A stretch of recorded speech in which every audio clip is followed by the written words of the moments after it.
In the words of Rabindranath Tagore, I quote, "Dark is the place where there is no sun," unquote. So let's throw light upon today's session. Hello students, I am Ishita Srivastav and today we are going to take up an interesting chapter, Glimpses of the Past. Before beginning this chapter, let's know what does glimpses mean? It means a quick review. Learning outcomes. First, to understand pictorial narration. Second, to know about the author. Third, understand historical events from 1757 to 1857. Fourth, difficult words and meanings. Fifth, grammar, direct and indirect sentences. Sixth, to be able to solve literature questions. So students, let's begin this chapter with a quiz. Here we have to match the following heroes and heroines of our freedom struggle. Very good students, you have done an amazing job. Students, now you must be inquisitive that who has written this chapter. It is Shivaji Savant. Let us know about Shivaji Savant or S.D. Savant more. Shivaji Savant was an Indian novelist in Marathi language.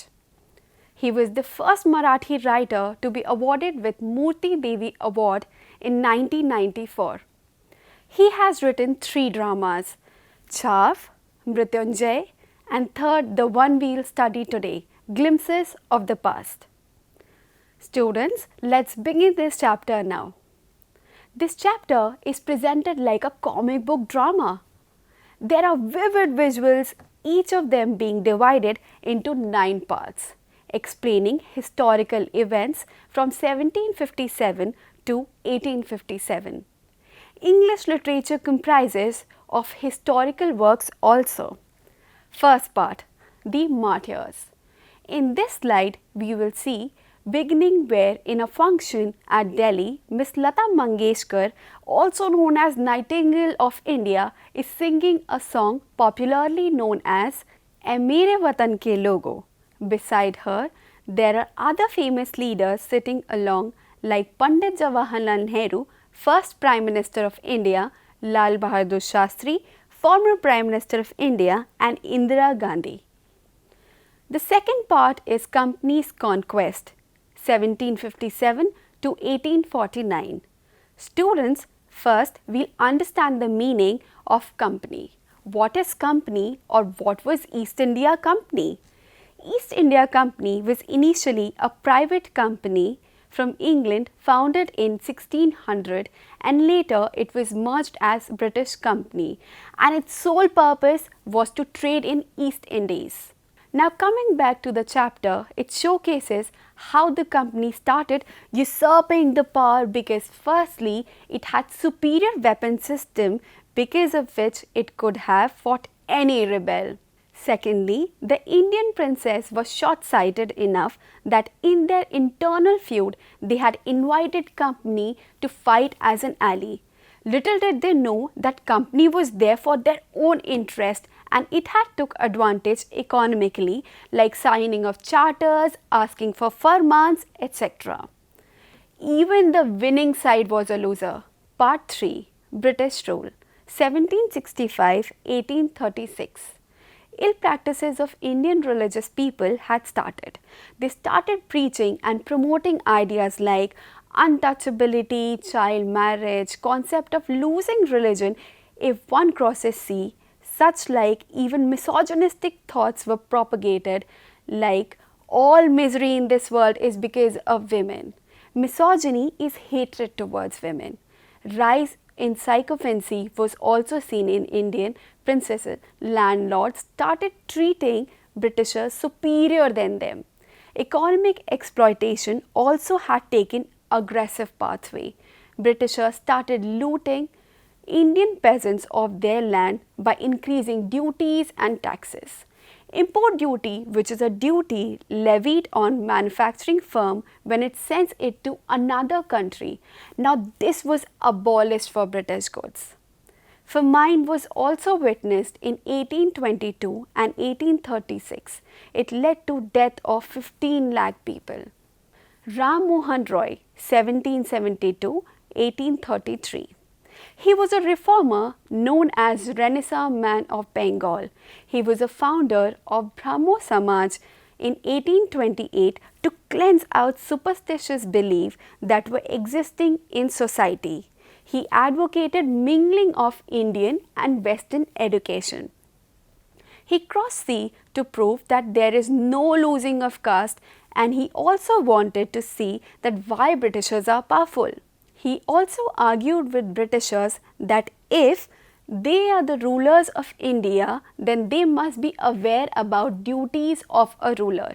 He fought prominently for anti-sati law, which was actually passed in the year 1829.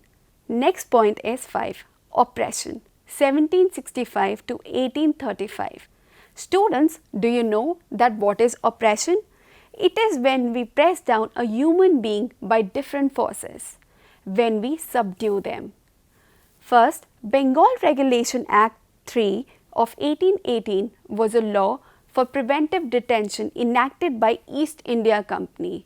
The law empowered administration to detain an individual indefinitely on the basis of suspicion of criminal intent and without having to commit the detainee to trial.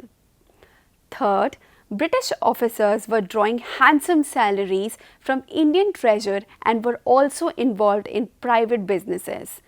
Fourth, by 1829, export of British reached around 7 crores in India.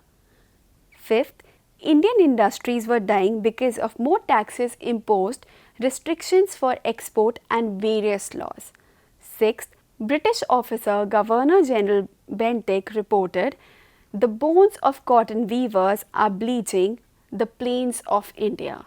Sixth, dissatisfaction, 1835 to 56. Students, after undergoing such exploitation, the dissatisfaction towards British grew. The dissatisfaction came with a wind when Lord Macaulay passed Macaulay's Minutes in 1835, which made the teaching of English language instead of Arabic, Sanskrit and Persian in colonial schools in India. This was done to make Indians well versed in their language and be better off clerks. The Sparks, 1855-1857.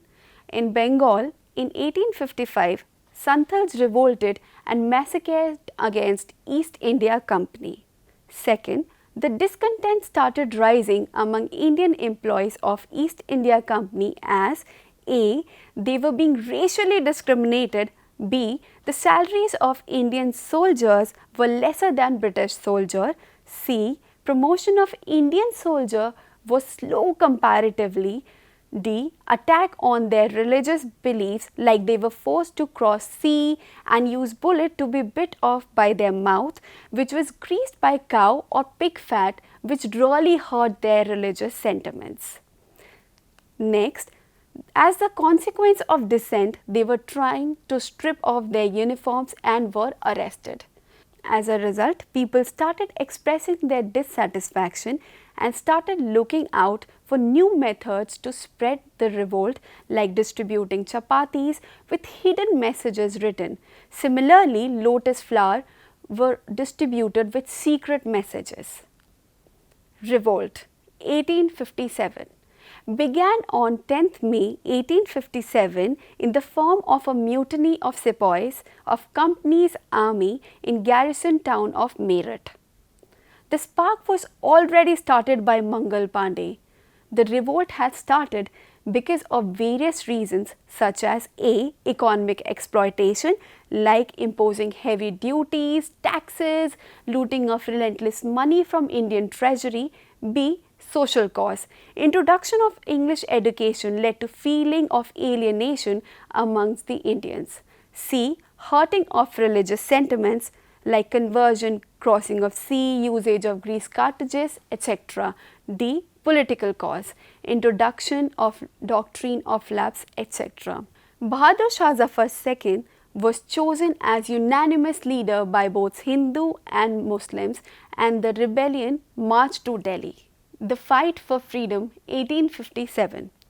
Every ruler who was fighting had their daggers drawn against Britishers for the some reason. So students, it is so good that we have travelled this far in knowing about the contents of the chapter. This is the end of our joyful journey. I hope that you have enjoyed. Now let us recapitulate with a mind map given. So there are words that are difficult and its meaning. So you can go through it. Students, let's see what we have learnt in the grammar. Today we have seen that the dialogues were written in a bubble. So what kind of a speech it was? It was a direct speech. What is a direct speech? When speakers' direct words are used to represent speaker's speech. For example, I will not give my Jhansi. Now we know what is an indirect speech. When a speaker's words are reported, then it becomes an indirect or reported speech. For example, she said that she would not give her Jhansi. So learners, this table depicts some rules according to which we can change direct into indirect speech and vice versa. Please have a look at this table. Now let us try to change some direct speech into indirect speech. Sentence number 1. She said she can dance. Second, I must complete the work. Third, she said to her, please complete it. Fourth, Tom said to Mary, sit down. Answers are shown. I hope that you have done your job. Very good, students.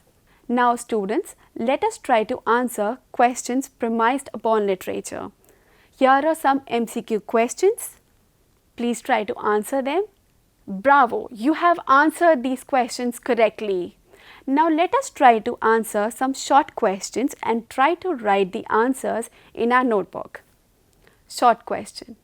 First, the chapter opens with a song. Who is the singer and which song is she singing?